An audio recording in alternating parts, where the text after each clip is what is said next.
ওয়াজ হয় না, ওয়াজ শুনে না, ওয়াজ বুঝে না। এমনও ভাই অতীতে হয়েছে, ওয়াজ আসতে যাইয়া বাধা ভর্তি দিত, ওয়াজ করাইতে যাইয়া থানার পারমিশন লাগতো, এ ওয়াজ করাইতে যাইয়া পুলিশের পারমিশন লাগতো, ওসির পারমিশন লাগতো, নেতাদের পারমিশন লাগতো। আমরা যারা ওয়াজ করাইতাম আমাদেরকে তারা বিভিন্ন ভাবে বাধা প্রদান করিত, আমাদেরকে তারা লিস্ট পর্যন্ত করছে, আমাদের তালিকা করেছে, আমাদেরকে বিভিন্ন ধরনের মামলা দিয়েছে। মামলা বাংলাদেশও নাই, তথাপিও তারা ভারত থাকি রেল করে আইনা দিছে। আমাদেরকে মামলা দিতেই বতো, বাংলাদেশে আমরা কোনো দোষ করছি না, ভারত তাকে মামলা রেন করে আনছে। ভাই শুধু খালি টাকা পয়সা রেন না, মামলা ও রেন এমন যায়, এটা কোন না পলাতক সরকারের রেন করে করে মামলা দিছে। এটা তারে কিতা কই না, গাইবি মামলা। কি মামলা? গাইবি মামলা। এক দুইটা মামলা না তো, বহু মামলা আছে। এটা হইল দাঁড় করিয়া রেন করিয়া না মামলা দিছে, দোষ নাই, দোষী বানাইছে। আমারে ও রেন করিয়া না 17টা মামলা দিছি মাত্র। অথচ আমি কোনো রাজনীতি করি না, কোনো দল করি না, ভোট দিতাম আইছিলাম একজনে হুজুর দাও লাগতো না, দেওয়া হয়ে গেছে। এরা রাইট তুই জ্বালাইছে, দিলে যাবার এতে বুট রাইট তুই জ্বালায় বলছেন কিরকম দলটা করি এই বেড়ায়। আমি বুট ওই দিতাম পারছি না, এরপরও আমি 17টা মামলা লইয়া আসছি, কোর্টে বারিন্দায় ঘুরছি, কোর্টের মধ্যে গেছি, জুতা স্যান্ডেল কয় করছি, এটা কোথায় গেছে না আমার। এখন তো গেলে হুজুর শেয়ারও বই, হ্যাঁ এখন তো শেয়ারও বই, এটার কাম আছে। এটার আমরা দেশের আঞ্চলিক ভাষায় কয় ঠেলার নাম বাবাজি। কেটার নাম কিতাজি?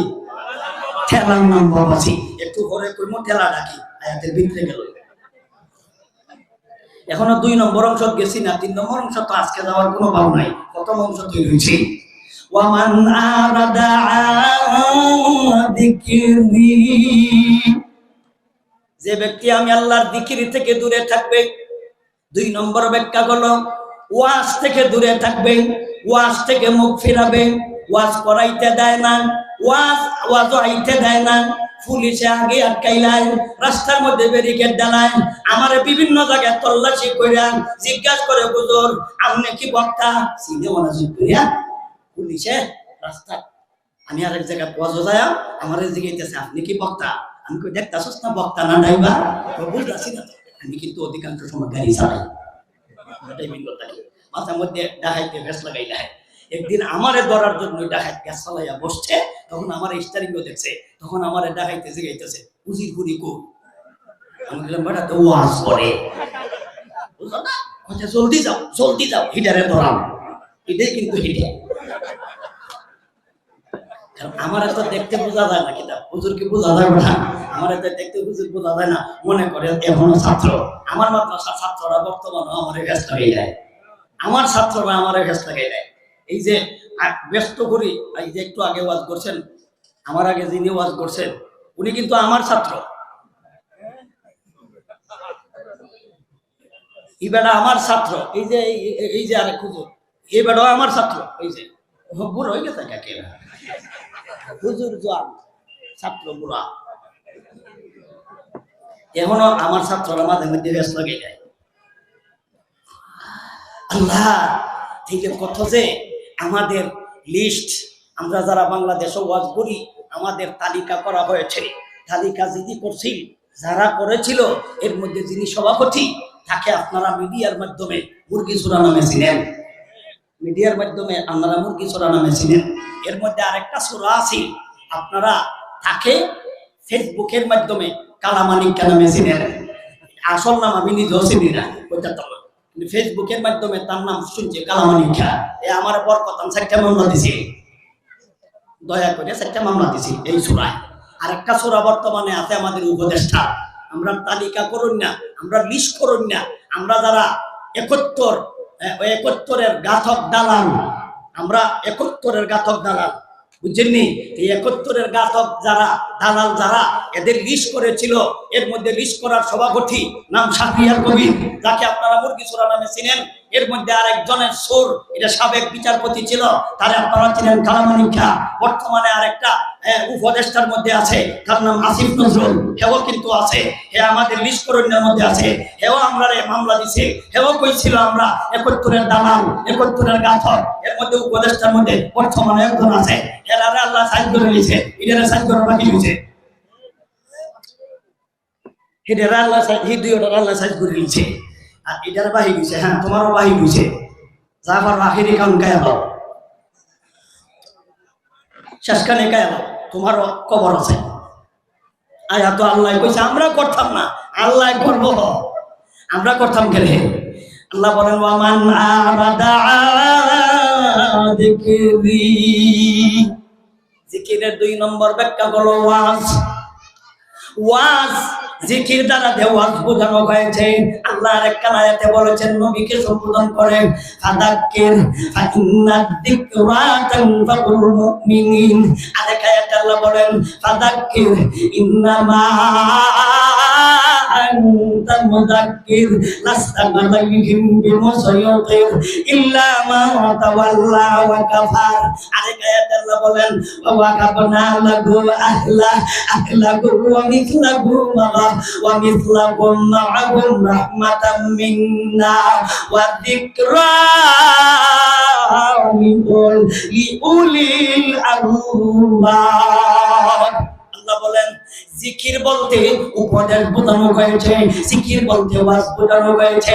আল্লাহ আমাদের নবীকে বলেন হাবিব আমার, আপনাকে আমি আল্লাহ বক্তা বানিয়ে দুনিয়াতে পাঠাইলাম। ইন্নামা আনতা মুযাক্কির, মুযাক্কির শব্দের অর্থ হলো বক্তা। লাস্তা আলাইহিম বিমুসাইয়ির, আপনি দারোগা নয়, আমি আল্লাহ আপনাকে দারোগা বানিয়ে পাঠাই নাই। মানুষ আপনি পিটাইতেন, মানুষ আপনি মারতেন, আপনাকে আমি আল্লাহ বক্তা বানিয়ে পাঠাইলাম। আপনার দায়িত্ব হলো ওয়াজ করা, আপনি মানুষদেরকে ওয়াজ করেন। মুযাক্কির শব্দের অর্থ হলো আপনি ওয়াজ করেন। যিকরা, আল্লাহ বলেন ওয়া যিকরা লিউলিল আলবাব। 23 নম্বর কালাম সূরা সাদ আয়াত নাম্বার 43। আয়াত নাম্বার কত? 43। আল্লাহ বলেন ওয়া যিকরা লিউলিল আলবাব, ওই সমস্ত মানুষের জন্য হলো উপদেশ যাদের মাথায় গিলু আছে, যাদের মাথায় কিছু বিভাগ বুদ্ধি আছে, যাদের মাথার তার ঠিক আছে, যাদের মাথার নাকগুলি আপনার ঠাইট আছে, যারা তার সিরানা দিলা, এরা ওয়াজ দ্বারা উপকৃত হবে না, এদের দ্বারা কোনো উপদেশ নাই, এদের কোনো ওয়াজ নসিহত নাই, কারণ এরা মাথায় কাজ করে না, তার মার জায়গায় নাই, এরা ওয়াজ শুনবে না। ওই সমস্ত মানুষের জন্য উপদেশ যাদের মাথায় গিলো আছে। আমার কথাগুলি বুঝতে হলে একটু হইলো কিছু জানা থাকতে হবে, কারণ আমি তো আগেই কইছি এই লুকাতারে কোনো কথা কই না, আয়াতের ভিতরে তাইকা বাকিরে আমি যাই না, কিন্তু যাই যদি আমরা অন্যান্য আয়াতে উদাহরণের জন্য যাবো। কোরআনের বাইরে একটা কথা বলতাম, কোরআনের বাইরে যাওয়ার আমার টাইম নেই, তো আমারও টাইম নেই, কোরআনের বাহিরে যাওয়ার আমারও টাইম নেই।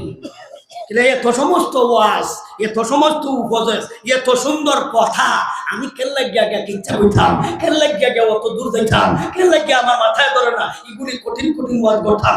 আল্লাহর কথা কি ভালো লাগে না? আল্লাহ তো নিজেই আরেক আয়াতে বলেন ওয়ামান আসদাকু মিনাল্লাহি কিলা, আমি আল্লাহর চাইতে ভালো কথা বলনেওয়ালা কে আছে?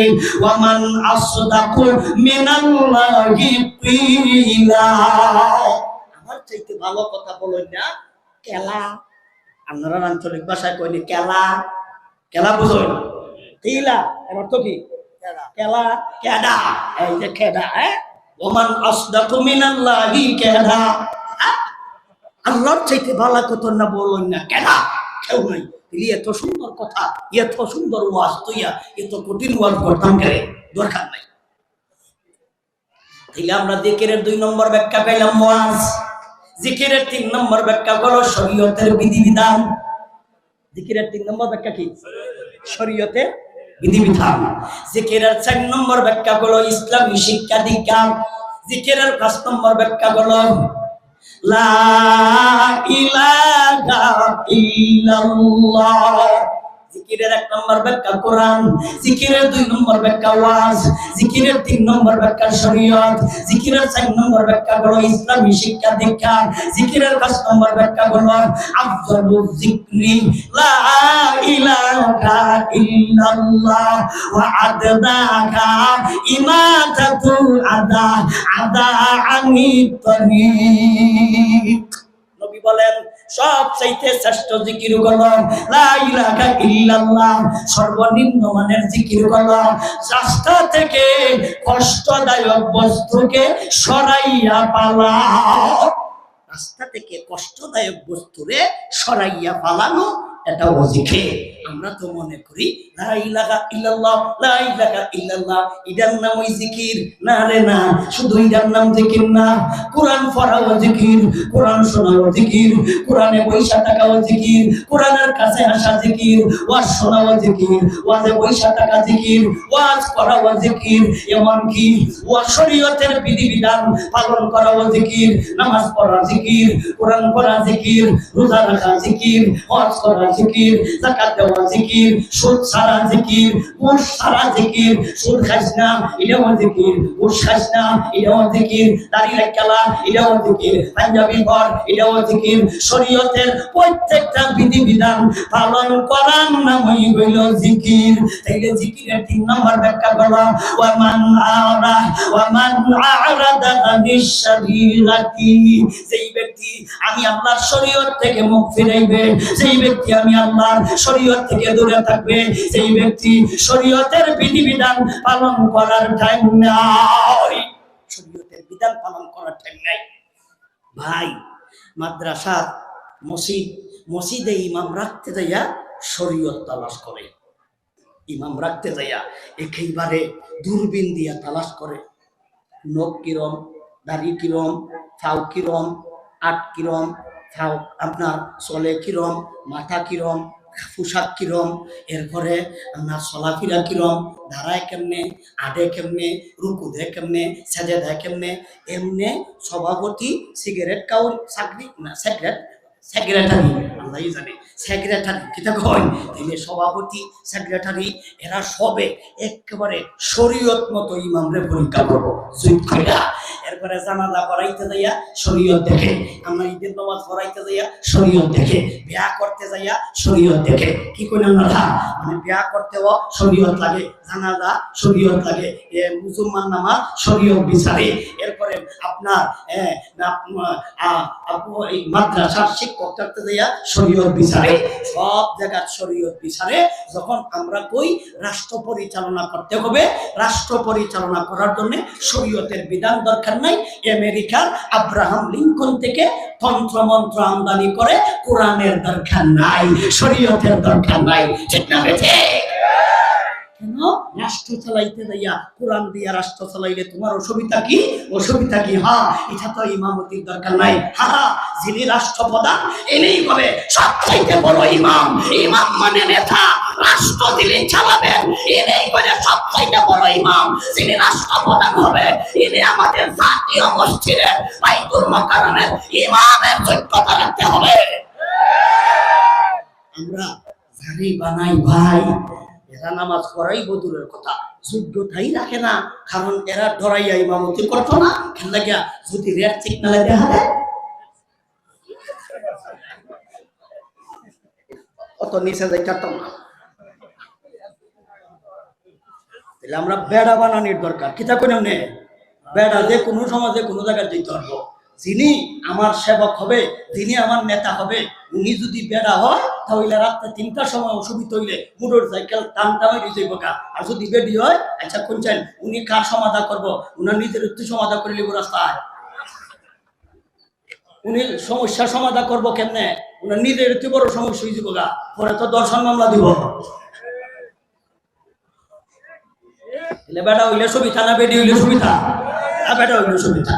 আল্লাহ আমরা দেখলাম বেড়া দিও, সবাই কই না আমি আল্লাহর বেডি যে আমরা ভালাই না, বেড়া দাও।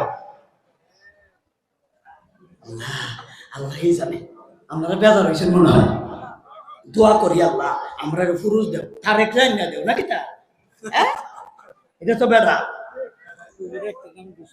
হ্যাঁ আচ্ছা আচ্ছা কোন ও তারেক রহমান ও খন্দকার তারে যে নামের সাথে কামে মিলে গেছে খন্দকার তারেক রহমান সব কত তারেকুল ইসলাম 10,000 টাকা দৌড়বো ইনশাল্লাহ আমরা তো মিলিস না জানা হিলছে ওয়ামান আরাদা যিকরি জিকিরের 4 নম্বর ব্যাখ্যা হলো ইসলামী শিক্ষা দীক্ষা। ইসলামী শিক্ষা দীক্ষা বলতে কি বোঝায়? স্কুলে পড়ার টাইম আছে, মগর মাদ্রাসায় পড়ার টাইম নাই, কলেজে পড়ার টাইম আছে, মগর মাদ্রাসায় পড়ার টাইম নাই, ভার্সিটিতে পড়ার টাইম আছে, মগর মাদ্রাসায় পড়ার টাইম নাই। এমন মানুষ আপনাদের টাঙ্গাইল জেলাতে নাই। তুমি কেন মাদ্রাসায় পড়লাই না? জবাব দিতে হবে একদিন আল্লাহর দরবারে। তাই আল্লাহর নবী বলেন আল্লাহ কুল্লুকুম রাগিন ওয়া কুল্লুকুম নবীজি বলেন তোমরা সবাই দায়িত্বশীল, এই দায়িত্ব পালন করলা কিনা করলা না, একদিন আল্লাহর আদালতে আসামির কাঠ গলায় দাঁড়াইয়া সমস্ত জীবনের হিসাব দিতে হবে। তাইলে তুমি কেন কোরআন পড়লা না? তুমি কেন হাদিস পড়লা না? আমাদের উপর দায়িত্ব দিলে শেষ হবে না। সবার জন্য কোরআন হাদিস শিক্ষা গ্রহণ করা ফরজ। যেমন ভাবে নামাজ ফরজ, এমন ভাবে কোরআন শিক্ষা ফরজ। আমরা পূর্ব বুঝি হঠাৎ মোল্লা এটা কেটা কথা বললো বলে নামাজ পড়তে হইলে কি লাগবো? নামাজও কি পড়েন? আড্ডম বাড্ডম করে একদম সাথে বাস্তে চলে দুলি আল্লাহু আকবার বাপুরাম সাপুরে কোথা যাস বাপুরে আল্লাহু আকবার শুধু আয়া না কোরআন লাগবো? হ্যাঁ, কোরআন ছাড়া নামাজ পড়ার কোনো বাউ নাই। তাইলে প্রত্যেকের জন্য কোরআন পড়া ফরজ। প্রত্যেকের জন্য কোরআন জানা ফরজ। নারী হও, পুরুষ হও, বেটা হও, বেটি হও, যুবক হও, যুবতী হও, স্কুলের ছাত্র হও, কলেজের ছাত্র হও, ভার্সিটির ছাত্র হও, তুমি যদি মুসলমান হয়ে থাকো তোমার জন্য কোরআন পড়া ফরজ। তুমি কেন কোরআন শিখলা না? তুমি কেন ইসলামী শিক্ষা গ্রহণ করলা না? আল্লাহ তোমাকে এমনিই ছাড়বে না। তুমি বড় ইঞ্জিনিয়ার হতে পারো, বড় ডাক্তার হতে পারো, বড় বৈজ্ঞানিক হতে পারো, আল্লাহ তোমাকে ছাড়বে না। সেই কথাটাই আল্লাহ বলেন ওয়ামান আরাদা যিকরি ফাইন্না লাহু মাঈশাতান দানকা ওয়া নাহশুরুহু ইয়াওমাল কিয়ামাতি আমা। আল্লাহ বলেন ও পৃথিবীর মানুষেরা, ও টাঙ্গাইলের মানুষেরা, ও গোপালপুরের মানুষেরা, ও নলিন এলাকার মানুষেরা, তোমাদের মধ্যে নারী হোক, পুরুষ হও, বেটা হোক, বেটি হও, যুবক হও, যুবতী হও, তোমাদের মধ্য থেকে যেই ব্যক্তি আমি আল্লাহর জিকির থেকে মুখ ফিরাবে, আমি আল্লাহর জিকির থেকে দূরে থাকবে, আমি আল্লাহর জিকির থেকে উদাসীন থাকবে, আমি আল্লাহ তাকে দুনিয়ার জগতে শাস্তি প্রদান করিব। মরণের পরেও আমি আল্লাহ কঠিন থেকে কঠিন শাস্তি প্রদান করিব। এখন আমরা জিকিরের অর্থ বুঝলাম, এহরাজের অর্থ বুঝলাম। আসল দুনিয়ার শাস্তিটা কি আর পরকালীন শাস্তিটা কি, শাস্তির আলোচনা করে নিতাম নি। দুনিয়ার শাস্তিটা আল্লাহ বলেন ইন্না লাহু নিশ্চয়, ইন্না শব্দের অর্থ হলো অতঃপর, নিশ্চয়, লাহু শব্দের অর্থ হলো তাকে, তার জন্য, তাহাকে, মাঈশাতান শব্দের অর্থ হলো জীবন যাপন করা, দঙ্কা শব্দের অর্থ হলো জীবনটাকে আল্লাহ সংকীর্ণ করে দিব। দঙ্কা শব্দের অর্থ হলো সংকীর্ণ, আর মাঈশাতান শব্দের অর্থ হলো জীবন। জীবনটা আল্লাহ সংকীর্ণ করে দিব। এটা হলো দুনিয়ার শাস্তি। দুনিয়ার শাস্তি হলো জীবনটা সংকীর্ণ, জীবনটা খাটো, জীবনটা ছোট। আর কেমনে ব্যাখ্যা করতাম ভাইজান? আর তো কোনো শব্দ আমার জানা নাই, আর একটা শব্দ জানা আছে। এটা একেবারে গ্রাম্য শব্দ, এটা একেবারে গ্রাম্য ভাষা। দঙ্কা শব্দের অর্থ হলো খাঁটি বাংলায়, শুদ্ধ বাংলায় হইলো সংকীর্ণ, আর আঞ্চলিক ভাষায় হইলো খাটো, ছোট। আর একেবারে খাঁটি বাংলা যেটা, এর নিচে কোনো বাংলা নাই, এটা হলো জীবনটা তেনা তেনা। কি রে ভাই, কইনা গেলেন? এর চাইতে আর কোনো ছোট ভাষা আমার জানা নাই। জিজ্ঞাসা করলেন ভাই জীবন কিরম যাইতেছে? আর কইও না, জীবন তেনা তেনা। কি আল্লাহ সেই কথাটাই বলেন, ফা ইন্না লাহু মাঈশাতা আমি তার জীবনটারে আমি আল্লাহ সংকীর্ণ করে দিব, তার জীবনটারে খাটো করে দিব, তার জীবনটারে শুরু করে দিব, তার জীবনটারে একেবারে আমি আল্লাহ তেজপাতা করে দিব, জীবনটারে আমি আল্লাহ তেনা তেনা করে দিব, জীবনটারে তেনা তেনা করে দিব। আল্লাহ জীবনটা তেনা তেনা করবো কেমনে? এর ব্যাখ্যা হলো সাইটা। এর ব্যাখ্যা কয়টা? সাইভাবে আল্লাহ জীবন তেনা তেনা করবো, সাইভাবে জীবন ধ্বংস করবো, সাইভাবে জীবন সংকীর্ণ করবো। কয়ভাবে? সাইভাবে। আল্লাহ 7 নম্বর পারা সূরা আন-নাম আয়াত নম্বর 65, আয়াত নম্বর কত? 65 নম্বর আয়াত আল্লাহ বলেন, কুল হুয়াল কাদিরু আলা আলাইকুম আযাবাম মিন ফাওকিকুম আও মিন তাহতি আরজুলিকুম আও ইয়ালবিসাকুম শিয়াদা ওয়া ইউদিকা বা'দাকুম বা'সা বা'দ ওয়া ইউদিকা বা'দাকুম বা'সাবাদ উনজুর কাইফা নুসাররিফুল আয়াতি লাআল্লাহুম ইয়াফকাহুন। আল্লাহ বলেন, ও আমার হাবিব, ও আমার হাবিব, হাবিব আমার আবু জেহেল, আবু লাহাব, উতবা, শাইবা, নজয়রা, উতাইবা, আখরুজ, ওয়ালিদ ইবনে মুগিরা, যাতে বড় জাওরা বুঝেন? হ্যাঁ, হারামজাদা। কি জাদা? হারামজাদা। তার নাম ওলীদ বা মার নাম মুগিরা।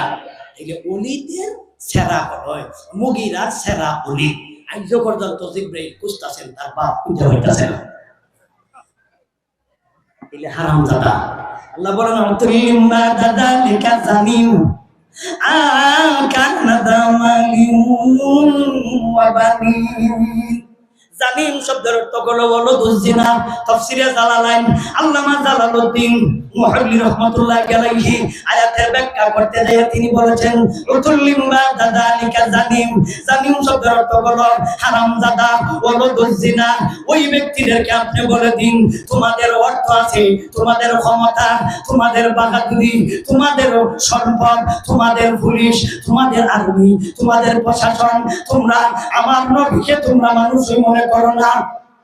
এমনকি আবু বকর, ওমর, উসমান, আলী, তলহা, জুবাইর, বেলাল, হযরতে সালমান, এদেরকে তোমরা দুর্বল মনে করো, এরা কিছুই করতে পারবে না। তাই আমার হাবিবও কিছুই করতে পারবে না। হাবিব আমার, এদেরকে আপনি বলে দিন, আপনারা দুর্বল হতে পারেন, আপনারা হয়তো তাদেরকে করতে পারবেন না। আমি আল্লাহ তো দুর্বল না, আমি আল্লাহ তো দুর্বল না, আমি আল্লাহ তো অসহায় না, আমি আল্লাহ তাদেরকে ধরতে যাইয়া আমি আল্লাহ অক্ষম না।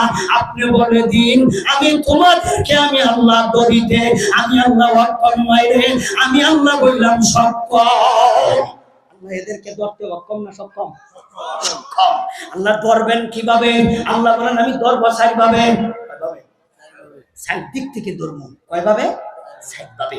1 নাম্বার আল্লাহ নিজেই বলেছেন, কোন হুয়াল কাদিরু আলা ইয়াবআসা আলাইকুম আযাবাম মিন ফাওকিকুম আও মিন তাহতি আরজুলিকুম আও ইয়ালবিসাকুম শিয়াদা ওয়া ইউযিকা বা'দাকুম বা'সা বা'দ। আল্লাহ বলেন, আমি তোমাদেরকে উপর থেকে ধরবো, আমি আল্লাহ তোমাদের